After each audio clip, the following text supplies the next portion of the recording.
किनारपट्टीवर मल्पी नौकांनी थैमान घातलं असून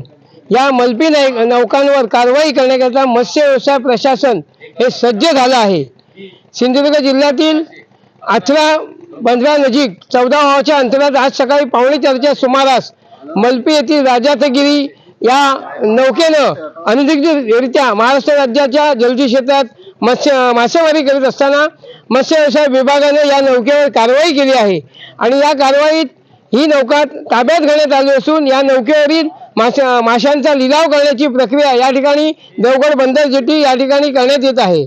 महाराष्ट्र सहाय्यक मत्स्य व्यवसाय आयुक्त सागर कुळेस्कर यांच्या मार्गदर्शनाखाली ही कारवाई करत असताना मत्स्य परवाना अधिकारी किरण वाघमारे त्याचप्रमाणे पोलीस कर्मचारी विवेक फरांदे यांच्या समेत सर्व सहाय्यक सुरक्षा रक्षक यांनी ही महत्त्वपूर्ण कारवाई केली आणि अशा पद्धतीनं या महिन्यातील ही दुसरी कारवाई असून मल्पी नौकांनी जो सिंधुदुर्ग जिल्ह्यातील किनारपट्टीवर जे काही थैमान घातलेला आहे ते रोखण्यासाठी मत्स्य व्यवसाय प्रशासन सज्ज झालं आहे। महाराष्ट्र राज्याचे मत्स्य व्यवसाय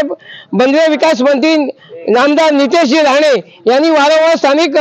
मत्स्य व्यावसायिकांना दिलासा देण्याकरता परप्रांतीय नौकांवर कडक कारवाई करण्याच्या सूचना मत्स्य व्यवसाय प्रशासनाला दिल्या असून त्याचप्रमाणे मत्स्य व्यवसाय प्रशासन हे वारंवार ठिकठिकाणी गस्ती नौकांच्या माध्यमातून गस्ती घालत असताना आज शीतल या गस्ती नौकेमार्फत गस्त घालत असताना या ठिकाणी मल्पी येथील राजाथगिरी या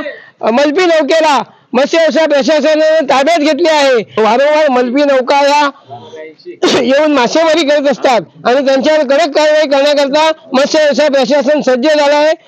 वास्तविक पाहता शासनामार्फत आवश्यक असणाऱ्या ज्या अद्ययावत बोटी आहेत त्या बोटींची त्याचप्रमाणे या ठिकाणी आवश्यकता असून